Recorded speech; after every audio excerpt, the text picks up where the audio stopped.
que a justiça italiana autoriza a extradição de Carla Zambelli. É uma situação delicada, né? Infelizmente, a justiça italiana enviou uma notificação ao governo brasileiro, confirmando que decidiu extraditar a ex-deputada Carla Zambelli do PL. A informação foi confirmada pelo portal da Revista Oeste e pela assessoria da parlamentar. Enfim, Zambelli pode ser trazida ao Brasil dentro das próximas semanas já, em uma data ainda que será definida. Ela deve ser encaminhada à penitenciária feminina do Distrito Federal, conhecida como Colmeia. Enfim, a ex-deputada presa na Itália desde julho do ano passado. O segundo advogado dela, Dr. Fábio Pagnosi, inclusive esteve conosco aqui nesta semana, ainda pode recorrer à decisão dentro dos próximos 15 dias. Contudo, a defesa afirma que ainda não teve acesso à decisão final da corte que aceitou a extradição da ex-deputada. Gostaria de saber da Ali, principalmente, né, assim, qual que é a sua visão, ainda mais como advogada, Ali, em relação a todo esse processo que a Carla Zambelli tem passado. Como você acha que isso será decorrente nos próximos dias? Boa tarde para você. Bom, boa tarde. Primeiro, que prazer estar aqui de novo. Não é tanto prazer falar sobre esse assunto, né? Sobre todos esses assuntos, mas que bom que a gente pode estar aqui. Lu, que bom estar contigo numa quinta-feira.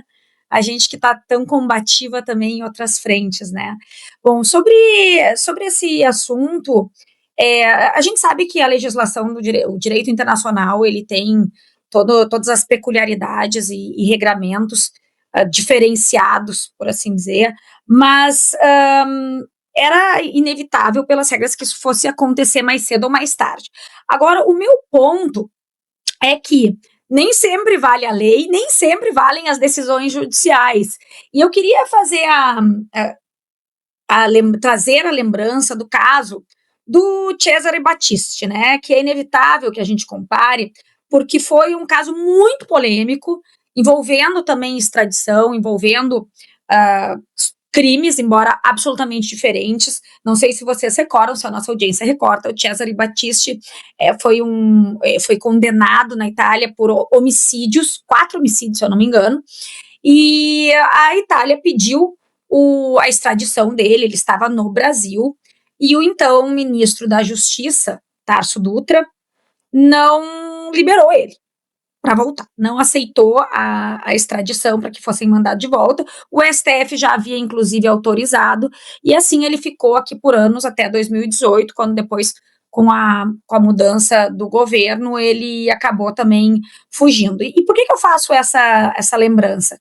Porque, no caso, havia uma decisão daqui para que ele retornasse à Itália, e por questões políticas, de decisão interna, ele não foi.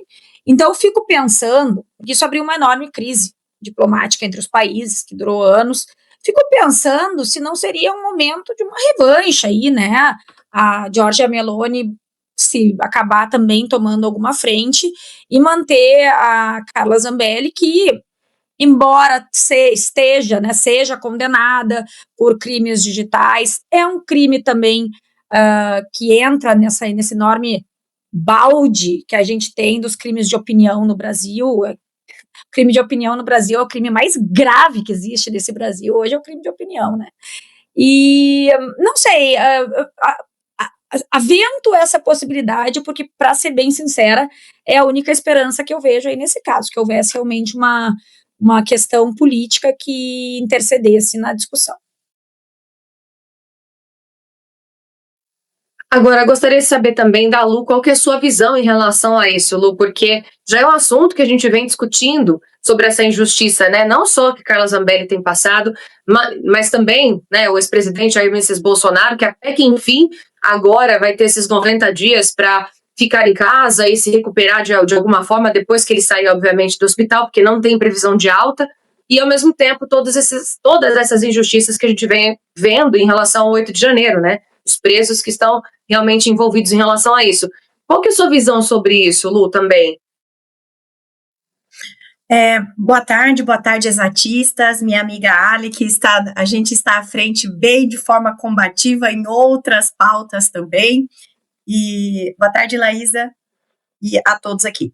Bom, vamos lá, cada vez que eu trago essa condição da Carla Zambelli, e independente dessa breaking news, da extradição, que é um precedente bem vamos dizer, complicado, principalmente no que tange a diplomacia entre os países, né?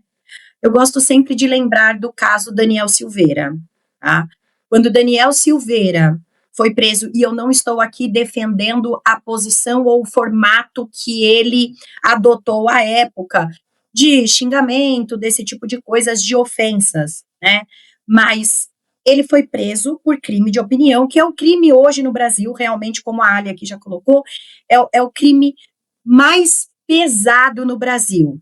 Traficante, né, não tem tanto problema, facções, né, tem aí o PL da antifacção, também não é lá um grande problema, mas a opinião no Brasil hoje é um problema seríssimo. Então, quando o Congresso abriu precedente e não lutou pelo Daniel Silveira, abriu esse perigo. Claro que são casos muito diferentes. É óbvio que a gente sabe que existe a questão da perseguição política com a direita, e aí agora eu já coloco no nome da Carla Zambelli, mas ela realmente cometeu o crime digital, né, que ela está condenada a 10 anos de prisão, e também lá o porte de arma ilegal e o constrangimento, a ameaça que ela fez quando ela apontou a arma para aquele cidadão.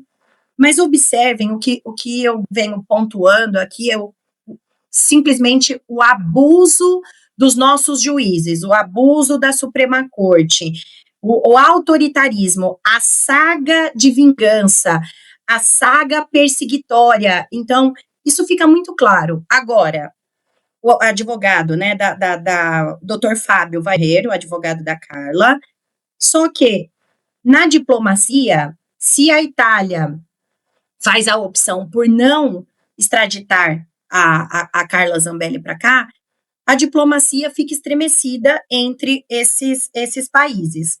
Em contrapartida, eu não gostaria que a Carla viesse para cá.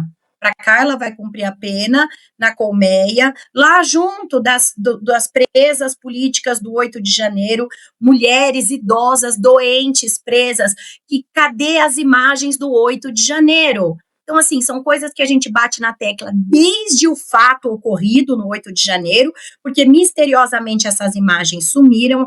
Nós sabemos que eles foram todos tratados no mesmo formato, não teve individualização, não teve nada, foram presos a toque de caixa, em rebanho, e essas pessoas estão lá. Pessoas idosas, pessoas doentes, o Clezão que morreu, Jair Messias Bolsonaro. Então, assim, para um lado, o rigor da lei, para o outro, todas a venda nos olhos, né? Eu não quero, sinceramente, eu espero que a Carla não seja extraditada, mas não posso fugir aqui no que tange a questão diplomática, se isso acontecer, se a Itália não extraditar, a questão diplomática que fica entre os dois países, isso me preocupa muito. Mas também no que tange a diplomacia, nós não estamos aí muito bem, né? O Itamaraty, o presidente Luiz Inácio Lula da Silva é persona non grata em Israel. Enfim, Estados Unidos também não estamos com a melhor diplomacia. Nós temos diplomacia, o Itamaraty funciona lindamente apenas para tratar com países ditadores. Irã, Venezuela, Cuba.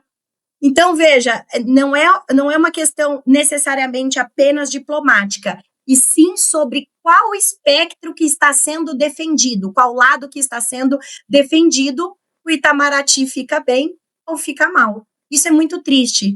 Um país que sempre foi exemplo em diplomacia para o mundo.